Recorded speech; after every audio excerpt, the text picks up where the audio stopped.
You might have seen that story going around, the one about Jessica and the orca. It's one of those AI Oh, narratives. yeah, I think I saw that one.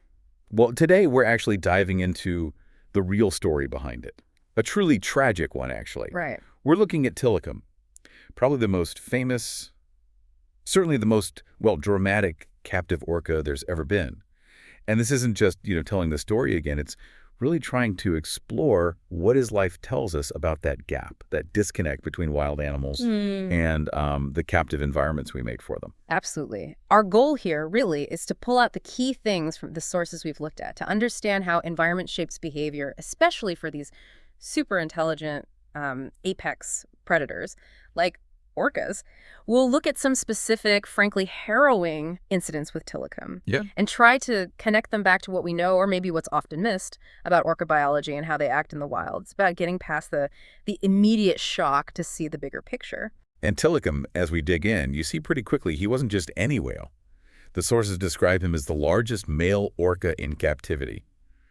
And his history with trainers, it's bloody and tragic. There's no other way to put it. No. And his aggression, which we'll get into, it's widely thought to be, well, a result of years and years of isolation, frustration, and just treatment in marine parks that really didn't grasp his fundamental nature. It makes sense when you look at the timeline. So Tilikum's story in this Yeah. context really starts around 1991.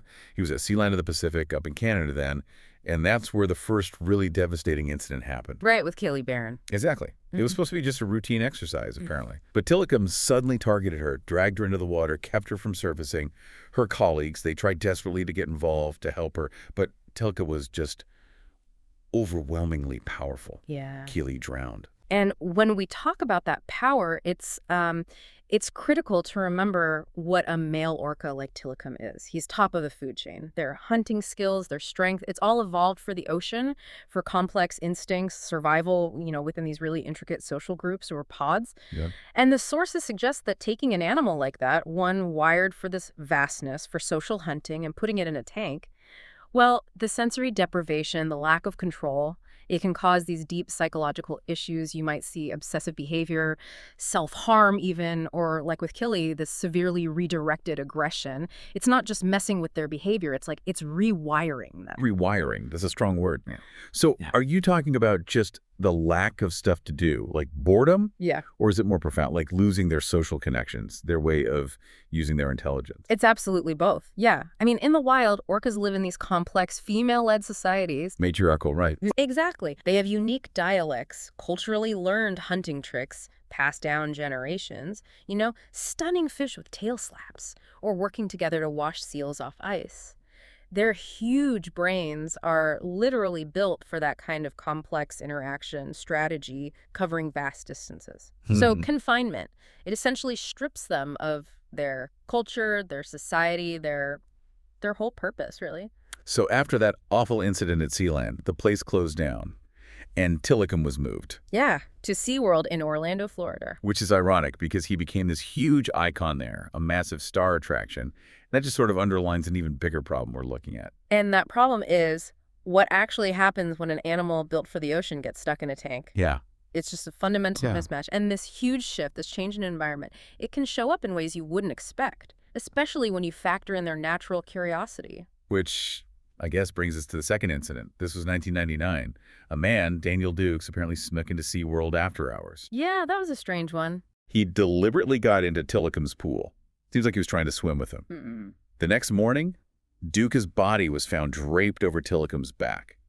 Clear bite marks. And what's really striking about that one is how little attention it got compared to the others. Right. Because it happened at night, no audience. It just sort of stayed this weird, isolated event for a long time. And the sources suggest maybe that lack of public outcry delayed a real reckoning with Tilikum's history, The potential for this powerful, confined animal to react unpredictably to someone just showing up in his tank, whether it was curiosity, stress, or just misinterpreting the whole situation. That's a really chilling idea, the sort of unforeseen results of putting yourself in that situation.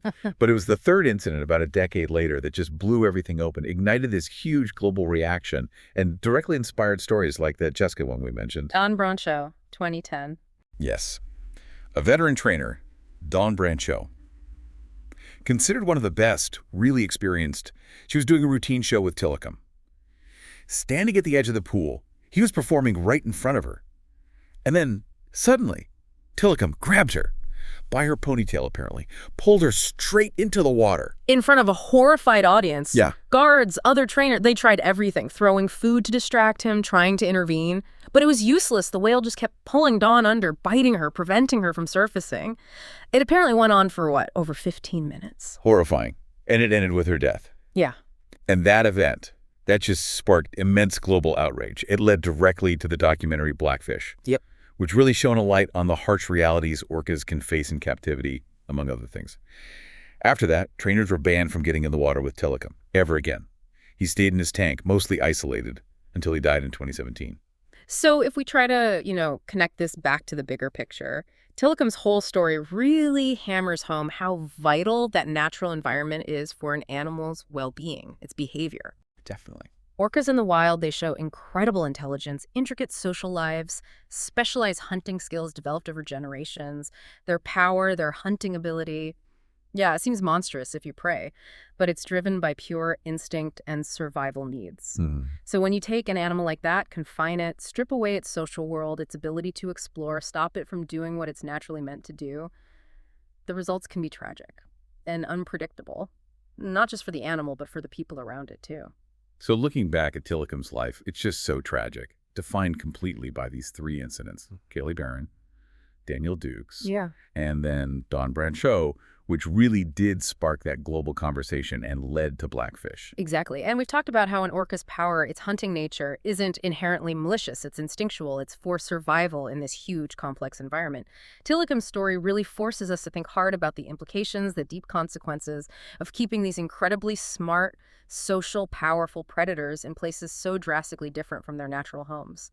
Yeah, it really drives home that point, doesn't it? How stories like his show that wild animals, even ones that seem gentle on the surface, can just fundamentally change in captivity. Yeah. It highlights that huge gulf between a show performer, doing tricks, and what can emerge under that extreme stress, a powerful, distressed wild animal reacting to a world that makes no sense to it. So when you think about their intense social bonds, their complex hunting, they're placed right at the top. What does Tilikum's story really make you consider about our responsibility? When we interact with these incredibly powerful, intelligent animals outside of the ocean, what other questions does this deep dive bring up for you about finding that balance, between human interaction and just the fundamental needs of wild creatures?